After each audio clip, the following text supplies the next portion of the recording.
नमस्कार दोस्तों, स्वागत है आप सभी का निष्काम एजुकेशन पर। आज की इस वीडियो में हम हॉस्टल वार्डन के एग्ज़ाम से संबंधित जो महत्वपूर्ण सिलेबस का एक अंग है, कौन सा है, शिक्षा एवं मनोविज्ञान, उस पर टॉप 20 MCQs करेंगे। तो चलिए शुरू करते हैं। पहला क्वेश्चन देखते हैं यहाँ पास क्या है। पहला क्वेश्चन है, मनोविज्ञान मन का विज्ञान है, यह किसका कथन है। ठीक है, यह किसका कथन है। तो ऑप्शन है अरस्तु, वुडवर्थ, स्किनर या फिर वॉटसन। तो याद रखेंगे यह किसका कथन है, अरस्तु का कथन है। इसके अलावा याद रखेंगे वुडवर्थ ने कहा था कि मनोविज्ञान क्या है, वातावरण के संपर्क में आने वाले जो भी व्यक्ति हैं उनके क्रियाकलापों का अध्ययन है। क्या है, उनके क्रियाकलापों का अध्ययन है। ठीक है, किसके क्रियाकलाप, वातावरण में जो भी व्यक्ति आपके संपर्क में आते हैं उनके क्रियाकलापों का अध्ययन। फिर स्किनर, इन्होंने कहा कि मनोविज्ञान क्या है, व्यवहार का शुद्ध विज्ञान है, व्यवहार का शुद्ध विज्ञान है। जबकि वॉटसन ने कहा कि मनोविज्ञान शिक्षा का आधारभूत विज्ञान है। क्या है, वॉटसन के अनुसार शिक्षा का आधारभूत विज्ञान क्या है, मनोविज्ञान है। ठीक है, इसके बाद अगला क्वेश्चन देखते हैं। और याद रखेंगे इसके अलावा कि सबसे पहले शिक्षा की मनोवैज्ञानिक परिभाषा किसने दी, तो पेस्टोलॉजी ने दी। किसने दी, पेस्टोलॉजी। ठीक है, पेस्टोलॉजी ने इसकी सबसे पहले शिक्षा की मनोवैज्ञानिक परिभाषा दी है। इसका नाम याद रखेंगे आप। ठीक है, फिर अगला क्वेश्चन देखिए, वर्तमान में मनोविज्ञान को माना जाता है। तो वर्तमान में मनोविज्ञान को क्या माना जाता है, क्या आत्मा का विज्ञान माना जाता है, मस्तिष्क का विज्ञान, चेतना या फिर व्यवहार का विज्ञान माना जाता है। ठीक है, तो यहाँ पास याद रखेंगे कि वर्तमान समय में जो है व्यवहार का विज्ञान माना जाता है। भले ही अरस्तु ने क्या कहा कि मन का विज्ञान है, ठीक है, और किसी ने कुछ कहा, लेकिन यहाँ पास वर्तमान में जो है व्यवहार का विज्ञान माना जाता है। ठीक, आत्मा का विज्ञान किसने कहा, ये हम अभी देखेंगे। 15वीं शताब्दी तक जो है मनोविज्ञान को क्या माना जाता था, आत्मा का विज्ञान माना जाता था 15वीं शताब्दी तक। ठीक है, और कौन कौन थे इन मनोवैज्ञानिकों में, तो इसमें शामिल थे प्लेटो, ठीक है, अरस्तु भी शामिल थे। अरस्तु भी इसे आत्मा का विज्ञान मानते थे या मन का विज्ञान मानते थे। ठीक है, और डेकार्ट, ये तीन नाम आपको याद रखने हैं। ये तीनों मनोवैज्ञानिक क्या करते थे, आत्मा का विज्ञान कहते थे किसे, मनोविज्ञान को। ठीक है, फिर मस्तिष्क का विज्ञान कौन कौन मानते थे, याद रखेंगे। तो मस्तिष्क का विज्ञान माना गया 16वीं 17वीं शताब्दी तक। और पाम्पोनाजी, एक नाम याद रखना है आपको, पाम्पोनाजी, ये नाम आपको याद रखना है। इन्होंने क्या किया, मस्तिष्क का विज्ञान कहा। इसके अलावा चेतना का विज्ञान किसने कहा, तो 18वीं और 19वीं शताब्दी तक क्या माना गया, चेतना का विज्ञान माना गया। और ये कहा था विलियम जेम्स ने। ठीक है, विलियम जेम्स के अनुसार इसे क्या कहा गया, चेतना का विज्ञान। वर्तमान में व्यवहार का विज्ञान कहा जाता है। ठीक है, 20वीं शताब्दी से अब तक हम व्यवहार का विज्ञान मानते हैं इसे। इसके बाद अगला क्वेश्चन देखिए, मनोविश्लेषणवाद मनोवैज्ञानिक संप्रदाय के प्रतिपादक हैं। तो देखिए मनोवैज्ञानिक के कुछ संप्रदाय हैं। ठीक है, तो उसमें से आपका एक है कौन सा, मनोविश्लेषणवाद। तो मनोविश्लेषणवाद के जो प्रतिपादक हैं कौन हैं, तो यहाँ पास करेक्ट आंसर हो जाएगा सिगमंड फ्रायड। ठीक है, इन्होंने मनोविश्लेषणवाद संप्रदाय का क्या किया, प्रतिपादन किया। इन्होंने कहा कि जो अचेतन मानसिक प्रक्रियाएं होती है, अचेतन मानसिक प्रक्रियाओं पर जोर देते हुए इन्होंने कहा कि द्वंद्वों तथा मानसिक व्यक्तिक्रम के अधिकांश मुख्य कारण अचेतन में छिपे रहते हैं। अर्थात द्वंद्व और मानसिक व्यतिक्रम के जितने भी कारण हैं वो अचेतन मन में छिपे रहते हैं, ये इनका कहना था। और यही इनका क्या था, मनोविश्लेषणवाद था। फिर इसके अलावा जो अन्य ऑप्शन है इन्हें भी देख लेते हैं। विलियम वुंट ये संरचनावाद के प्रतिपादक थे। संरचनावाद, सबका नाम आप हो सके तो नोट करते जाइए। संरचनावाद क्या था, तो जटिल मानसिक अनुभव वास्तव में संरचनाएँ होती हैं। जितने भी मानसिक अनुभव होते हैं, जितने भी जटिल होते हैं, ठीक है, वे क्या होती हैं, संरचनाएं होती हैं जो अनेक सरल मानसिक स्थितियों में बने होते हैं। सरल मानसिक स्थितियों में बने होते हैं, वही क्या बन जाते हैं, जटिल संरचनाएं होती हैं। ठीक है, फिर अगला क्वेश्चन देखते हैं। सिगमंड फ्रायड ये क्या थे, मनोविश्लेषण, ये तो हमने देख लिया, मनोविश्लेषणवाद। विलियम जेम्स देख लेते हैं। ठीक है, इनका क्या था, ये प्रकार्यवाद के प्रतिपादक थे। इनके अनुसार व्यक्ति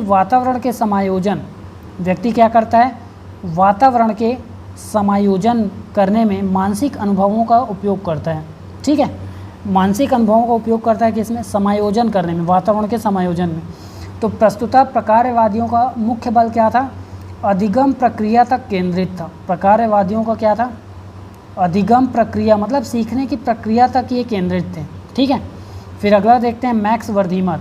तो मैक्स वर्धीमर के अनुसार ये क्या थे, पहले तो समग्रवाद के थे। ठीक है, ये किसके प्रतिपादक थे, कौन से संप्रदाय के, तो समग्रवाद संप्रदाय के प्रतिपादक थे। और अनुभव तथा व्यवहार को अलग अलग हिस्सों में करके अध्ययन नहीं किया जा सकता, यही क्या था, समग्रवाद। ठीक है, इन्होंने कहा कि अनुभव और व्यवहार को एक साथ अध्ययन किया जा सकता है। ठीक है, अलग अलग करके अध्ययन नहीं किया जा सकता, यही इनका क्या था, समग्रवाद था। इसके बाद अगला क्वेश्चन देखते हैं। अगला क्वेश्चन है, निम्न में से कौन सा मानवतावादी मनोवैज्ञानिक संप्रदाय का प्रतिपादक नहीं है। ऑप्शन है वाटसन, मॉस्लो, रॉजर्स, ऑलपोर्ट। ठीक है, इसका करेक्ट आंसर हो जाएगा वाटसन। ठीक है, वाटसन के अनुसार व्यवहार की जो है, व्यवहार की विचारधारा को मानने के कारण व्यवहारवादी कहलाए थे ये। ठीक है, और ये मनोवैज्ञानिक संप्रदाय के प्रतिपादक नहीं है। ठीक है, व्यवहार की विचारधारा को मानते हैं इसलिए व्यवहारवादी जरूर कहा गया, लेकिन मनोवैज्ञानिक संप्रदाय का, मानवतावादी का इन्होंने नहीं किया। ये कौन से हैं, व्यवहारवादी हैं। ठीक है, ये कौन से हैं, तो व्यवहारवादी, याद रखेंगे। फिर मॉस्लो, रॉजर्स, ऑलपोर्ट, इन तीनों ने मानवतावादी का जो है संप्रदाय का प्रतिपादक किया। ठीक है, प्रतिपादन किया। और इसके अलावा इस विचारधारा में क्या है उसको भी जान लेते हैं। तो इस विचारधारा में क्या होता है, मानव जो है यंत्रवत नहीं है, अर्थात मशीन के समान नहीं है। ठीक है, मानव क्या है, यंत्रवत नहीं है। माना जाता है कि वरन उद्देश्यपूर्ण ढंग से कार्य करने वाले वातावरण के साथ अनुकूलन करने में जो है समर्थ जीवधारी के रूप में स्वीकार किया जाता है। इन्होंने मानव का जो है एक प्रकार से परिभाषा दिया कि मानव क्या है, यंत्रवत अर्थात मशीन के समान नहीं है। ये क्या करता है, उद्देश्यपूर्ण ढंग से कार्य करेगा। कैसे कार्य करेगा, उद्देश्यपूर्ण ढंग से कार्य करेगा और वातावरण के साथ अनुकूल करने में समर्थ जीवधारी है। ठीक है, फिर अगला देखते हैं, शिक्षा मनोविज्ञान का मुख्य योगदान किसमें निहित है। यहाँ पास किसमें निहित है। ठीक है, ज्ञान समाज की आवश्यकताओं को पूर्ति करने में, या फिर सामाजिक रीति रिवाजों को संरक्षित करने में, अध्ययन की सफल विधियों की पहचान करने में, या फिर अध्यापन काल के लिए, अध्यापन यहाँ पास कला है। ठीक है, अध्यापन कला के लिए वैज्ञानिक आधार है। तो यहाँ पास ऑप्शन सी करेक्ट आंसर हो जाएगा। ठीक है, शिक्षा मनोविज्ञान क्या करेगा, हमको अध्ययन की सफल विधियों का पहचान करने में एक सहायक है। और याद रखेंगे शिक्षा में जो है मनोविज्ञान के जो लाभ हैं, या फिर शिक्षा का जो योगदान है, शिक्षा में मनोविज्ञान के योगदान। ठीक है, मनोविज्ञान के योगदान आपको ध्यान रखने हैं जो। तो शिक्षण के सफल विधियों का पहचान करना, पहले तो यही है, अध्ययन एवं शिक्षण की सफल विधियों का पहचान करता है मनोविज्ञान, और शिक्षार्थियों को आवश्यक सहायता प्रदान करता है। किसे, शिक्षार्थियों को, शिक्षार्थी मतलब जो स्टूडेंट होते हैं उन्हें बोला जा रहा है, विद्यार्थियों को। ठीक है, और शिक्षार्थियों की कठिनाइयों, इसके अलावा तीसरा क्या हो जाएगा, शिक्षार्थियों की कठिनाइयों और परिपक्वता को पहचानने में, किसमें परिपक्व हैं, किसमें कठिनाई हो रही है, इसको भी समझने में मदद करता है कौन, मनोविज्ञान। ठीक है, इसके अलावा अगला क्वेश्चन देखते हैं हम, शिक्षा मनोविज्ञान सहायक है शिक्षार्थियों के अनुशासन में, बाल विकास के ज्ञान में, मूल्यांकन में, या फिर सर्वांगीण विकास में। तो याद रखेंगे यहाँ पास सर्वांगीण विकास में सहायक है। ठीक है, इन सभी के विकास में हो जाएगा यहाँ पास। इसके बाद अगला देखते हैं, मनोविज्ञान के अंतर्गत अनौपचारिक शिक्षा से क्या आशय है। अनौपचारिक मतलब कहने का क्या है, तो अनौपचारिक मतलब जो स्कूल से बाहर जो शिक्षा प्राप्त होती है, जो स्कूल से शिक्षा प्राप्त होती है वो औपचारिक कहलाता है। स्कूल से बाहर जो शिक्षा प्राप्त होगी वो अनौपचारिक होगा। तो यहाँ पास विद्यालय से प्राप्त शिक्षा, परिवार से प्राप्त, यहाँ पास परिवार से प्राप्त शिक्षा बिल्कुल सही हो जाएगा। समाज से प्राप्त शिक्षा, समाज भी स्कूल मतलब स्कूल से जुड़ा हुआ है। ठीक है, तो यहाँ पास आपका परिवार से प्राप्त शिक्षा अनौपचारिक हो जाएगा। सबसे बेस्ट आंसर यहाँ पास परिवार है। अगर परिवार भी ऑप्शन में नहीं है तो समाज यहाँ पास आंसर ले सकते हैं। ठीक है, क्योंकि दोस्त भी तो दोस्तों से जो शिक्षा प्राप्त होगी वो भी स्कूल में ही प्राप्त होती है। ठीक है, तो यहाँ पास आपका कौन सा हो जाएगा, परिवार से प्राप्त शिक्षा करेक्ट आंसर हो जाएगा। फिर अगला क्वेश्चन देखिए, शिक्षा मनोविज्ञान की प्रकृति कैसी होती है। तो शिक्षा मनोविज्ञान की प्रकृति यहाँ पास करेक्ट हो जाएगा, वैज्ञानिक प्रकृति होती है। ठीक है, वैज्ञानिक प्रकृति होती है। वैज्ञानिक प्रकृति किसे कहते हैं? तो जो अपने प्रयोगों के आधार पर भविष्यवाणियाँ कर सकता है उसे ही हम क्या कहते हैं? विज्ञान कहते हैं। ठीक है, यहाँ पास याद रखेंगे, यह विज्ञान अपनी विभिन्न खोजों के लिए क्या करता है? वैज्ञानिक पद्धतियों का प्रयोग करता है। खोज के लिए क्या करेगा? वैज्ञानिक पद्धतियों का प्रयोग करेगा और वैज्ञानिक विधियों का प्रयोग करेगा।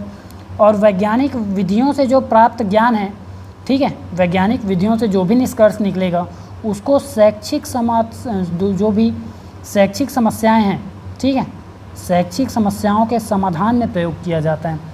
ठीक है, और इसके अलावा विभिन्न तथ्यों के आधार पर यह विज्ञान छात्रों की उपलब्धियों के संबंध में जो है भविष्यवाणी भी कर सकता है। तो इसलिए इसकी प्रकृति कैसी है? वैज्ञानिक है। ठीक है, फिर अगला देखते हैं, तत्परता तथा कार्य सीखने की गति में निम्नलिखित में कौन सा संबंध होता है? तत्परता का मतलब क्या होता है? हम किसी भी कार्य को करने के लिए तत्पर हैं। तत्पर हैं कहने का मतलब तैयार हैं। ठीक है, तो जब आप क्या होते हैं, हर टाइम आप रेडी हो, तो क्या आप कार्य सीखने की गति में आप कैसा परफॉर्म करोगे, ये पूछ रहा है क्वेश्चन। ठीक है, तो कार्य सीखने की गति तत्परता के व्युत्क्रमानुपाती होती है। बिल्कुल गलत है। ठीक है, जब आप किसी भी कार्य को करने के लिए तत्पर रहते हैं या फिर तैयार रहते हैं तो आपकी गति बिल्कुल भी व्युत्क्रमानुपाती अर्थात उल्टी नहीं होगी, विलोम नहीं होगा। ठीक है, आपकी गति बिल्कुल क्या होगी? जितना आप तत्पर रहेंगे उतने ही आप जल्दी सीखेंगे, ये होता है। ठीक है, जितना जल्दी तैयार रहेंगे किसी भी कार्य को करने में उतनी ही जल्दी आप सीख पाएंगे। तो इसका मतलब समानुपाती होना चाहिए या तो अनुक्रमानुपाती होना चाहिए। ठीक है, इसके बाद देखिए, कार्य सीखने की गति तत्परता से अप्रभावित बिल्कुल नहीं रहेगी, बिल्कुल प्रभावित होगी। जब तक आप किसी कार्य के लिए तत्पर नहीं होंगे तब तक वह कार्य आप सीख ही नहीं सकते। ठीक है, फिर कार्य सीखने की गति तथा तत्परता दोनों ही अधिगम के अभिन्न संप्रत्यय हैं। ये तो ठीक है, संप्रत्यय अभिन्न हो या ना हो, ठीक है, यहाँ पास संप्रत्यय नहीं होगा यहाँ पास। ठीक है, कार्य करने की जो गति है और तत्परता एक आपका क्या हो जाएगा? अधिगम का संप्रत्यय हो जाएगा। फिर अगला देखिए, यहाँ पास लास्ट ऑप्शन क्या है? कार्य सीखने की गति तत्परता के समानुपाती होती है। तो तत्परता के समानुपाती होती है, जैसा मैंने बताया, व्युत्क्रमानुपाती नहीं बल्कि समानुपाती या फिर क्या होगा? अनुक्रमानुपाती होगा। फिर अगला क्वेश्चन देखिए, शिक्षा मनोविज्ञान का मुख्य तत्व है।